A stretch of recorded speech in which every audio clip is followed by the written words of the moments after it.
So this is Wednesday of the impeachment trial of former President 45.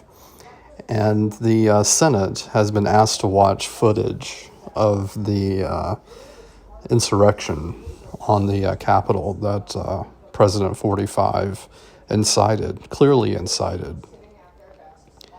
What you have here is a mostly divided Senate just choosing to stick their heads in the sand and ignore and embrace these people that, crashed the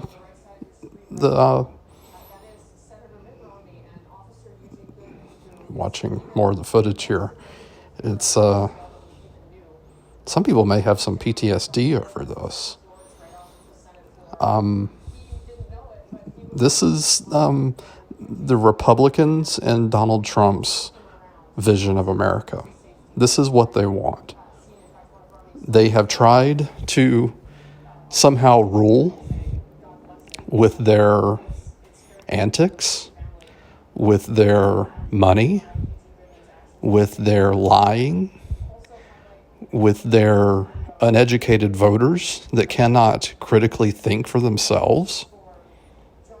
And this is the result, that they would have to go to lengths to incite violence and try to take over the government.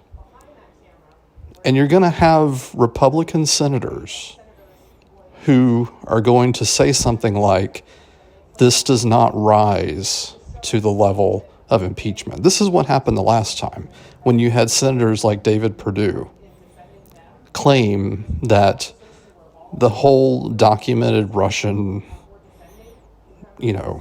fiasco did not rise to the level of impeachment. And we see where that put David Perdue. He's gone. He's out trading stocks because that's his favorite pastime.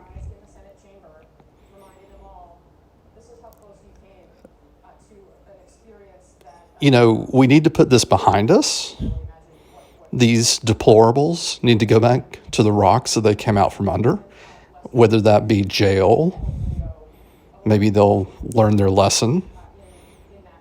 Some people have actually posted that it's nice that the tweeter in chief is no longer tweeting anymore, that America and the blood pressure of America is actually better now, that we don't have this constant barrage of just insanity, coming in from, what we've seen from that stupid Twitter feed. But again, we're going to have to call out. Thankfully, Georgia has turned blue and in turn has turned control of the Senate. But we have to have 2/3 of majority. And it's not looking like that's going to happen. Anybody that happens to be listening to this podcast that lives in a red state with, you actually, ironically, have a lot more power with your senators. We've talked about this in prior podcasts. If you live in a small red state with red senators, your vote and your pull is actually more than the most populous states. That goes all the way back to the Connecticut Compromise. We've covered this in prior episodes. If you're listening to this and you agree, why are you not calling your senators and asking them? Drag them into a recorded phone call. Ask their staffers. Push them further. Ask them, staffer, do you agree? Were you there that day?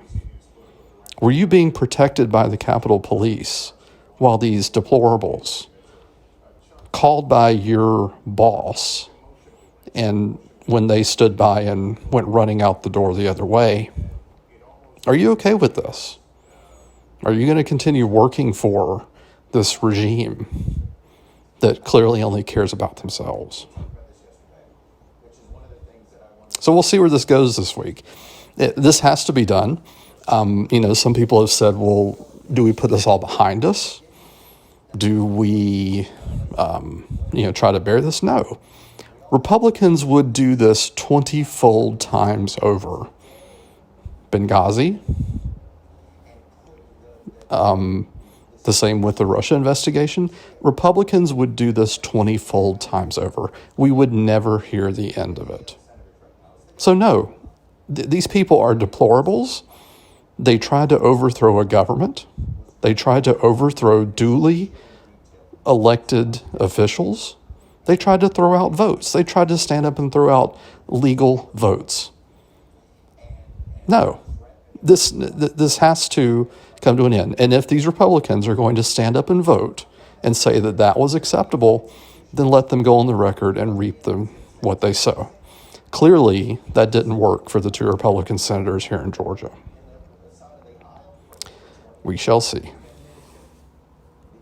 Thank you for joining us for this episode of Goddamn Liberals. We welcome your feedback. Please comment on this episode below or send us an email at feedback@gdliberals.com.